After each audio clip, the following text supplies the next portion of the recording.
Hello students, how are you? Welcome to online English classes of New St. Stephen Public School, Unit 3, Awalkheda, Agra by Dinesh Kumar Srivastav.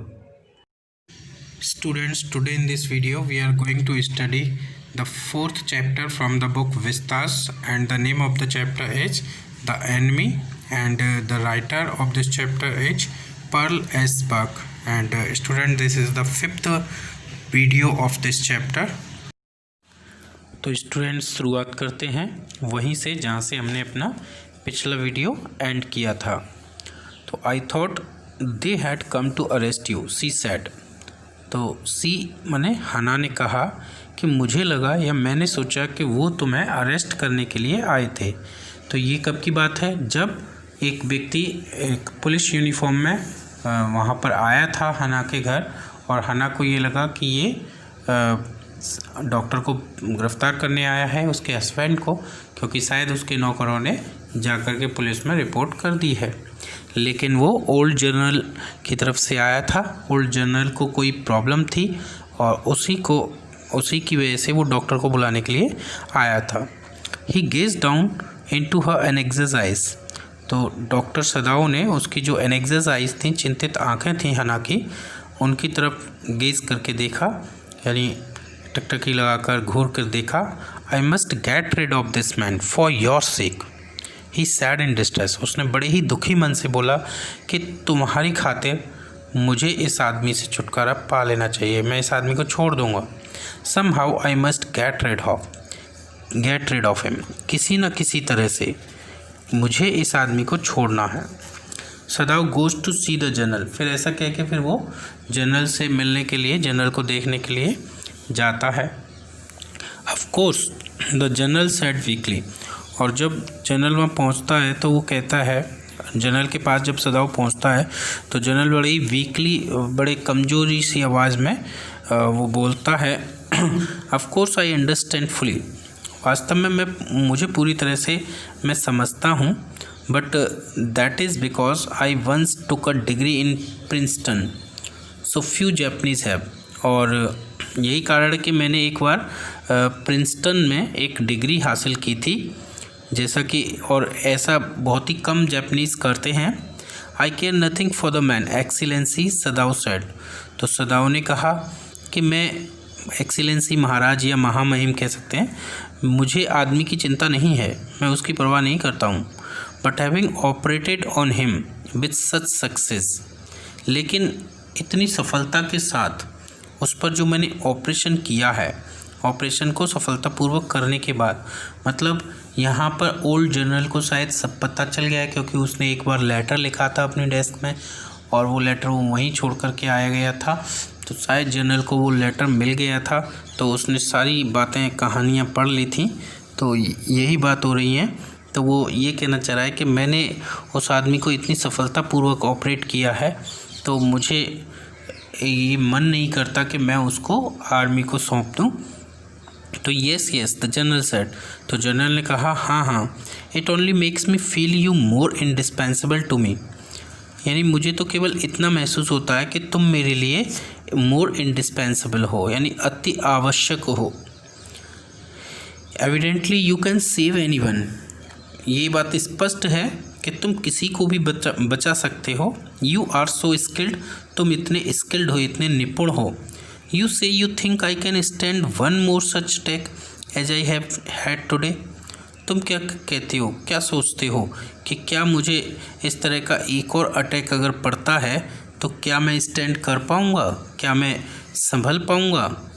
Not more than one, Sadao said. तो Sadao ने कहा, एक से ज़्यादा बार नहीं। Then certainly I can allow nothing to happen to you. तो general ने कहा कि मैं फिर निश्चित रूप से मैं तुम्हें कुछ भी होने नहीं दे सकता। The general said with anxiety. General ने बड़ी चिंता के साथ कहा, his long pale Japanese face become expressionless. और उसका लंबा जो पीला पड़ा हुआ जो जैपनीज फेस था, फीका सा, वो एक्सप्रेशनलेस हो गया, यानी कोई अभिव्यक्ति उसके चेहरे पर नहीं थी। Which mean that he was in deep thought, जिसका मतलब ये था कि वो गहरे ख्यालों में खोया हुआ था। You can not be arrested, तुम्हें कोई गिरफ्तार नहीं कर सकता। The general said, closing his eyes, अपनी आंखें बंद करते हुए उसने कहा, suppose you were condemn to death and the next day I had to have my operation.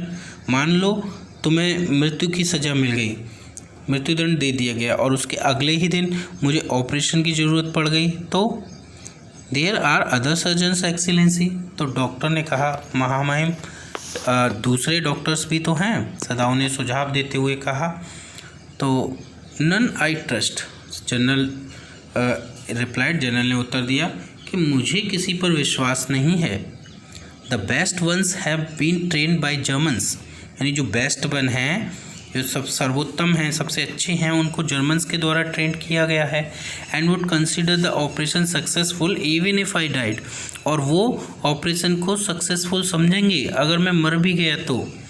I do not care for their point of view, और मुझे उनके पॉइंट ऑफ व्यू की परवाह नहीं है, वो क्या सोचते हैं क्या समझते हैं, मुझे उसकी परवाह नहीं है कि मैं उनको रिजेक्ट कर रहा हूँ। ही साइड, उसने साइड माने गहरी सांस लेते हुए कहा, it seems a pity that we can not better combine the German ruthlessness with the American sentimentality.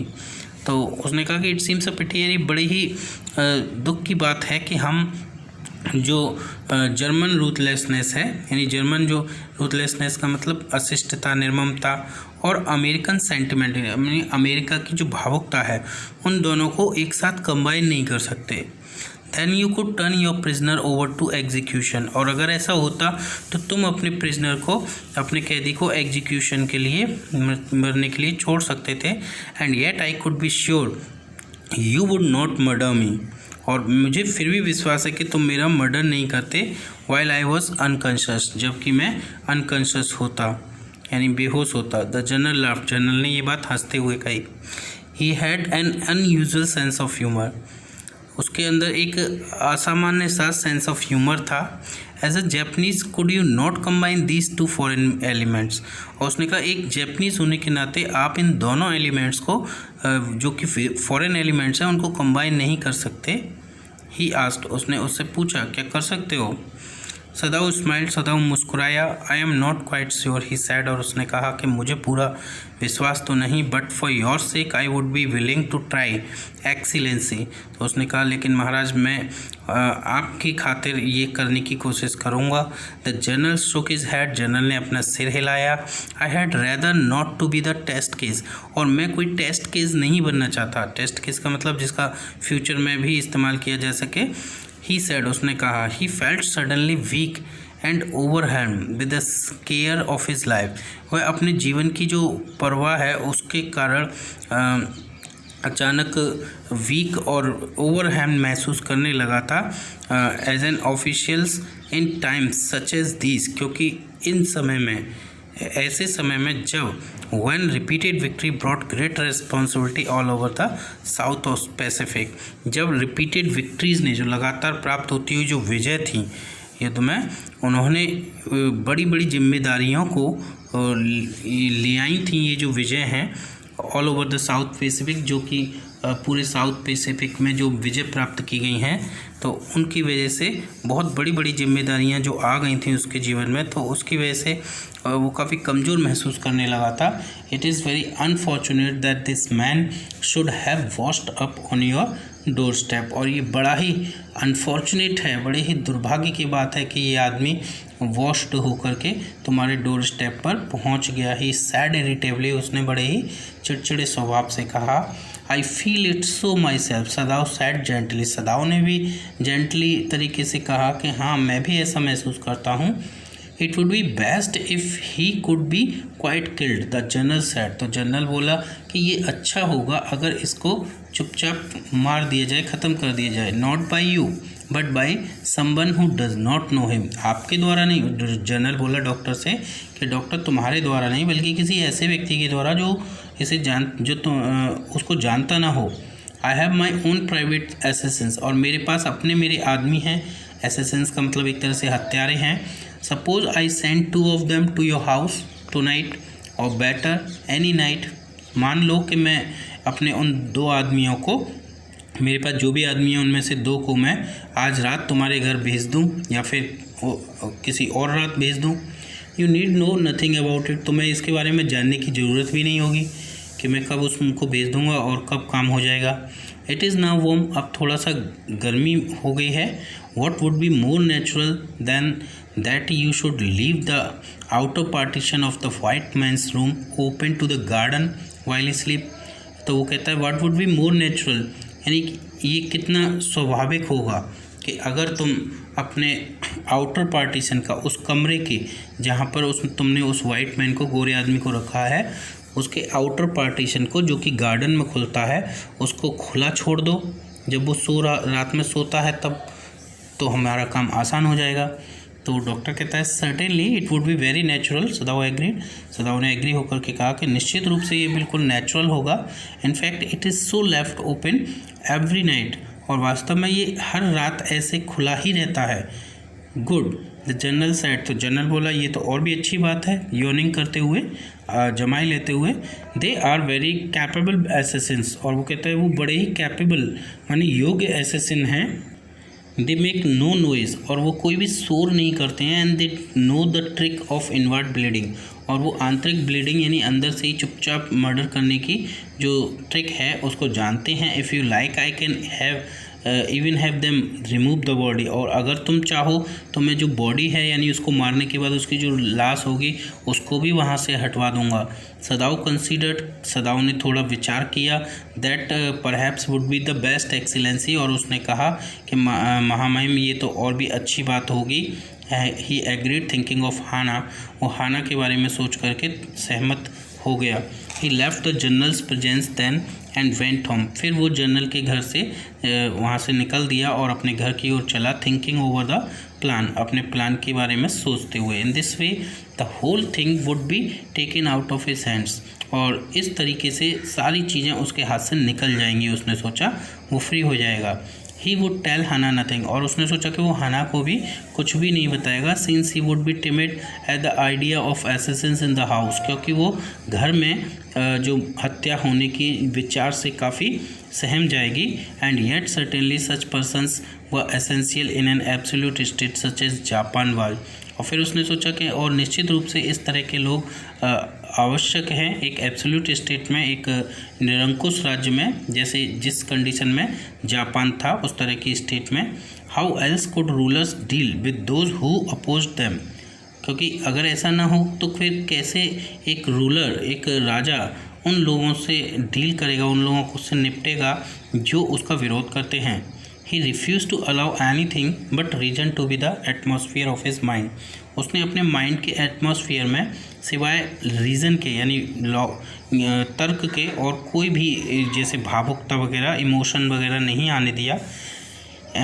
As he went into the room, जब वो उस अमेरिकन के, where the American was in bed, जहाँ पर American था, जब वो उस कमरे में गया तो उसने माइंड में कुछ भी और नहीं आने दिया, इमोशंस, केवल रीज़न आने दिया। But as he open the door, लेकिन जैसे ही उसने दरवाज़ा खोला to his surprise he found the young man out of bed, तो उसको बड़ा आश्चर्य हुआ, सरप्राइज़ हुआ। उसने पाया कि जो यंग मैन है वो अपने बिस्तर पर नहीं था। And preparing to go into the garden, और वो बगीचे में जाने की तैयारी कर रहा था। What is this, he exclaimed, तो डॉक्टर चिल्लाते हुए बोला ये क्या है।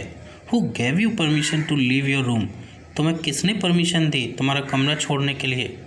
आई am not use to waiting for permission, Tom said gaily, तो टॉम था उसका नाम, हम जानते हैं। तो उसने बड़ी प्रसन्नता से कहा कि मुझे परमिशन लेने की, इंतज़ार करने की आदत नहीं है। ओश आई फील प्रैटी गुड अगेन, और वो थोड़ा उत्साह से बोला कि मुझे अब बहुत अच्छा महसूस हो रहा है। But will the muscles on this side always feel stiff, लेकिन जो मेरे इस साइड की, उसने पॉइंट आउट करते हुए, इशारा करते हुए कहा कि इस साइड की जो मसल्स हैं क्या वो हमेशा स्टिफ यानी कठोर ही बनी रहेंगी। इज इट सो, सदाव इंक्वायर्ड, सदाव ने इंक्वायर्ड करते हुए लेकिन सरप्राइज्ड होते हुए पूछा इज इट सो, अच्छा क्या ऐसी बात है। ही फॉरगॉट ऑल एल्स, यानी वो सब कुछ भूल गया। यानी जब उसने कहा कि मेरी इधर की मसल्स हमेशा कठोर रहेगी तो वो डॉक्टर बन गया, यानी वो भूल गया कि वो क्या अभी जनरल से बात करने आया। वो कहे अच्छा ऐसी बात है, तुम्हारी वो अभी भी कठोर है ना। Now I thought I had provide against that, he murmured, और उसने बड़बड़ाते हुए बोला कि अब मैं सोचता था कि मैंने इसकी व्यवस्था कर ली है। He lifted the edge of the man shirt, उसने उस आदमी की जो शर्ट थी उसके एक किनारे को ऊपर उठाया and gazed at the healing scars, और जो हीलिंग स्कार्स माने ठीक होता हुआ भरता हुआ जो घाव था मैंने उसकी ओर देखा। मसाज में डू इट, मतलब मालिश से ये ठीक हो सकता है। ही सेड, उसने कहा। इफ़ एक्सरसाइज डज नॉट, और अगर मालिश से ठीक ना हुआ, वर्जिश से भी ठीक ना हुआ, तो वो कुछ कहना चाह रहा था। तब तक जो यंग मैन था वो बोला, it won't bother me much, इससे मुझे ज़्यादा परेशानी नहीं होगी। His young face was gone under the stubbly blonde beard, उसका जो यंग फेस था, युवा चेहरा था, वो थोड़ा सा गॉन्ट था, यानी दुबला पतला था उसकी उस स्टबली ब्लॉन्ड बियर्ड में, यानी उसकी जो छोटी सुनहरी जो बियर्ड थी, दाढ़ी थी, उसके पीछे उसका चेहरा थोड़ा दबा हुआ था, दुबला पतला था। से डॉक्टर, और वो बोला कि doctor, I have got something I want to say to you, यानी मेरे अंदर कुछ विचार हैं, मैं तुमसे कुछ कहना चाहता हूँ। If I hadn't met a Jap like you, अगर मैं तुम्हारे जैसे एक जैप यानी जैपनीज से नहीं मिलता, well I wouldn't be alive today, तो निश्चित रूप से मैं आज जीवित नहीं होता। आई नो दैट, और मैं ये बात जानता हूँ। सदाव board but he could not speak, सदाव ने सिर्फ अपना सिर झुका दिया लेकिन उसने कुछ बोला नहीं। Sure I know that, Tom went on warmly, Tom बड़ी उत्साह से कहता चला गया। आई नो दैट, मैं ये जानता हूँ। His big thin hands gripped a chair were white at the knuckles, उसके जो बड़े पतले हाथ थे उन्होंने एक चेयर को ग्रिप कर रखा था, पकड़ा हुआ था। वर वाइट एट द नकल्स, और जो हाथ थे जो उसकी नकल्स पर, नकल्स का मतलब जो जॉइंट्स होते हैं उंगलियों की जो गांठें होती हैं वहाँ पर वो अभी भी सफ़ेद पड़े हुए थे। और वो कहता है कि I guess if all the Japs were like you there would not have been a war, और मैं गैस करता हूँ, मैं अनुमान लगाता हूँ कि अगर सारे के सारे जैपनीज़ लोग तुम्हारी तरह होते तो निश्चित रूप से कभी भी युद्ध नहीं होता। पर है सदाव सैड विद डिफ़िकल्टी, सदाव ने बड़ी परेशानी से, कठिनाई से कहा, संभवतः शायद ये होता। And now I think you had better go back to bed, और अब मैं सोचता हूँ कि तुम्हारे लिए अच्छा होगा कि तुम वापस अपने बिस्तर में जाओ। He help the boy back into bed and then bowed, उसने लड़के को वापस बिस्तर में जाने में मदद की और फिर सिर झुकाते हुए बोला, गुड नाइट ही सैड, और उसने कहा good night. Sadao slept badly that night, Sadao उस रात बड़ी बुरी तरह से सोया। Time and time again he woke, बार बार वो समय समय पर जग जाता। Thinking he heard the rustling of footstep, ये सोचते हुए कि शायद उसने कोई फुट स्टेप माने कदमों के चहल पहल करने की आवाज़ सुनी। The sound of a twig broken और a stone displaced in the garden, और उसने शायद एकदम के कोई साउंड सुना। ट्विग ब्रोकन यानी किसी ट्विग का मतलब यहाँ पर किसी शाखा से है पेड़ की, उसके टूटने का, और किसी स्टोन बड़े से पत्थर के डिस्प्लेस होने का बगीचे में साउंड सुना। उसे ऐसा महसूस हो रहा था। A noise such as man might make who carried a burden, है ना, एक इस तरह का नॉइज़ उसने महसूस किया कि मानो जब होता है उस तरह का नॉइज़ जब आदमी किसी भारी वजन को ले जाते हैं, यानी उसने सोचा कि कहीं वो आए हों, उसका मर्डर किया हो और उसको लेके जा रहे हों। The next morning he made the excuse to go to first into the guest room, और अगले दिन उसने बहाना किया कि मैं पहले जाऊंगा उस गेस्ट के रूम में, जैसे जो रोज़ हना जाती थी।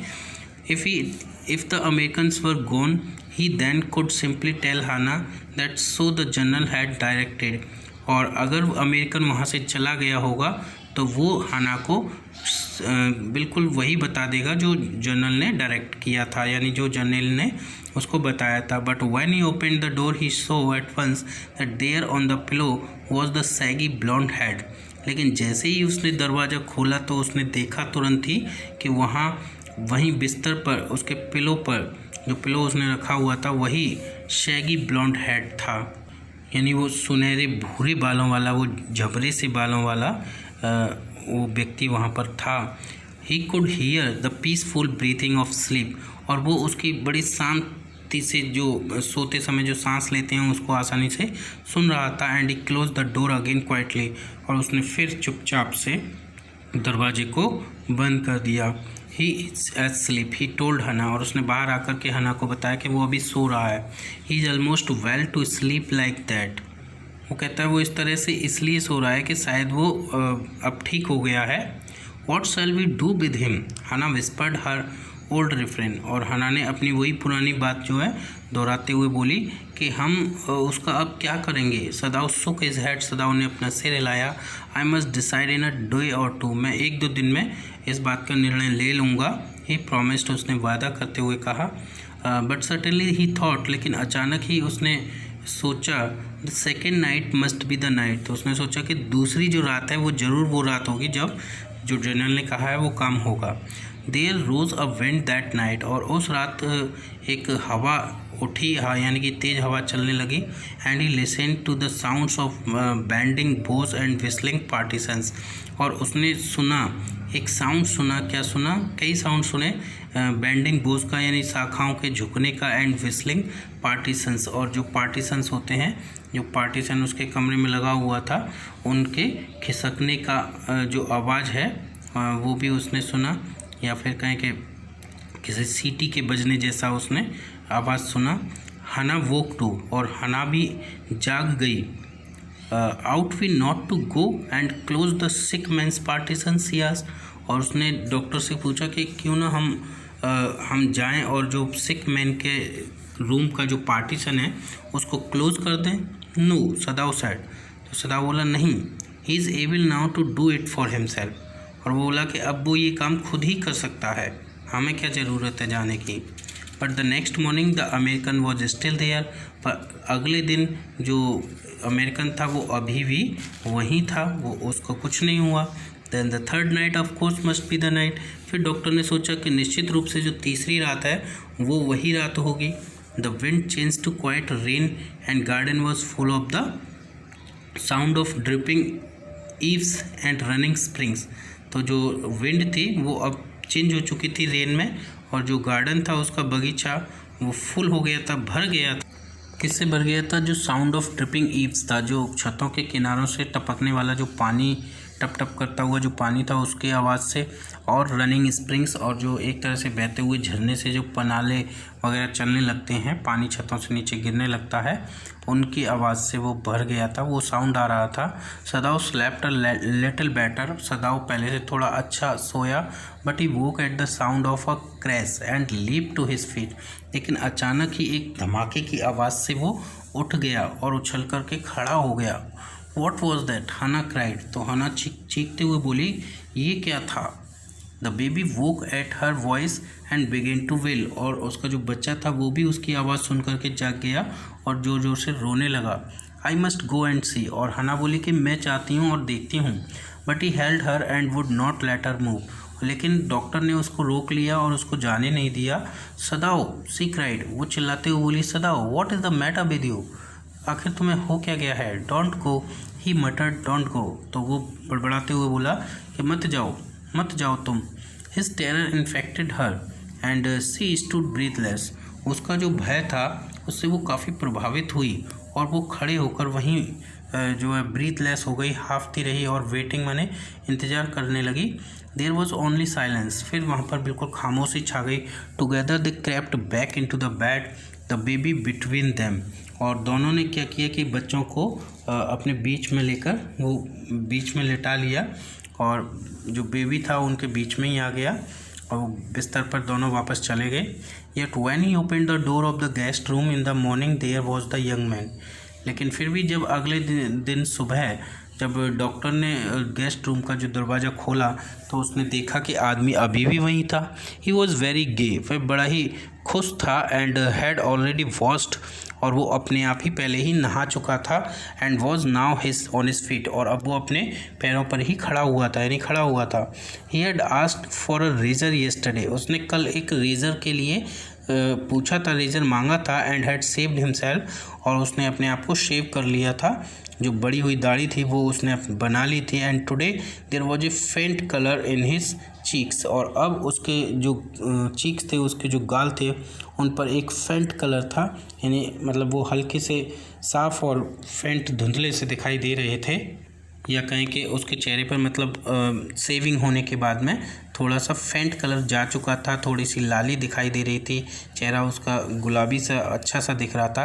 I am well he said joyously, और उसने बड़ी ही प्रसन्नता से खुशी से बोला कि मैं ठीक हूँ, मैं स्वस्थ हूँ। Sadao drew his kimono round his very body, और सदाओ ने अपने उस थके हुए शरीर पर से जो किमोनो जो वो पहना हुआ था उसको थोड़ा सा कस लिया, उसको खींच लिया। He could not, he decided suddenly, उसने अचानक से फैसला किया कि वह एक और रात अब सहन नहीं कर पाएगा, यानी उसने 3 रातें सहन कर ली, अब वो नहीं कर पाएगा। गो थ्रू अनदर नाइट, यानी वो और रात नहीं सहन कर पाएगा। It was not that he cared for this young man's life, यानी ऐसी बात नहीं थी कि उसे इस आदमी के जीवन की परवाह थी या कोई भी वो उसके बारे में सोच रहा था। No, simply it was not worth the strain, लेकिन उसने कहा नहीं, परंतु जो तनाव झेलने का कोई उसके पास कोई रीज़न भी तो नहीं है, यानी वो बेवजह का जो तनाव है, जो टेंशन है, उसको क्यों ले। You are well, Sadao agreed, Sadao ने एग्री होते हुए उससे कहा कि हाँ तुम स्वस्थ हो। ही लोअर्ड हिज वॉइस, और उसने अपनी आवाज़ को धीमा कर लिया था, धीमी आवाज़ से बोला था। You are so well that I think I put my boat on the shore tonight with food and extra clothing in it, you might be able to row to that little island not far from the coast. और वो उससे कहता है कि मुझे लगता है कि तुम इतने ठीक हो कि मैं आज रात अपनी बोट समुद्र के किनारे रख सकता हूँ आज रात, और उसमें कुछ फूड और एक्स्ट्रा क्लोथिंग रख दूँगा, और तुम उस नाव को चलाते हुए, उस बोट को चलाते हुए यहाँ से दूर, इस तट से दूर जो एक आइलैंड है वहाँ पर जा सकते हो। It is so near the coast that it has not been worth fortifying, और ये जो कोस्ट है वो इतना पास है, इतना पास है कि इसकी जो फोर्टिफाइंग है, यानी किलेबंदी चारों तरफ से घेरने वगैरह का, तो वो सब नहीं किया गया है। नोबडी लिव्स ऑन इट, और वहाँ कोई भी रहता नहीं है। Because in storm it is submerge, क्योंकि जब भी तूफान आता है तो वो समुद्र में ही सबमर्ज हो जाता है, डूब जाता है। But this is not the season of storm, लेकिन ये स्टॉर्म का सीजन नहीं है, अभी तूफान नहीं आएगा। यू कुड लिव देयर, और तुम वहाँ पर रह सकते हो until you saw a Korean fishing boat pass by, जब तक कि तुम वहाँ पर किसी कोरियन फिशिंग बोट को वहाँ से गुजरते हुए न देखो। दे पास क्वाइट नियर द आइलैंड, वो अक्सर बिल्कुल आइलैंड के पास से होकर के गुजरती हैं। Because the water is very many fathoms deep here, क्योंकि यहाँ पर जो पानी है वो कई फैदम क्या होता है, एक यूनिट होती है गहराई नापने की, तो यहाँ पर जो पानी है वो कई फैदम गहरा है, तो यहाँ से होकर गुजरते हैं। The young man stared at him, जो यंग मैन था उसकी ओर घूर कर देख रहा था। स्लोली कंप्रहेंडिंग, और धीरे धीरे उसकी बात को समझ रहा था, उसकी बात उसको समझ में आ रही थी। Do I have to, he asked, और उसने पूछा क्या मुझे ऐसा करना पड़ेगा। I think so, Sadao said gently, तो सदाओ ने बड़ी ही विनम्रता से कहा कि हाँ मैं ऐसा सोचता हूँ। यू अंडरस्टैंड, तुम ये बात समझते ही होगे। It is not hidden that you are here, कि ये बात छिपी नहीं है कि तुम यहाँ पर हो। So thank you students for watching the video.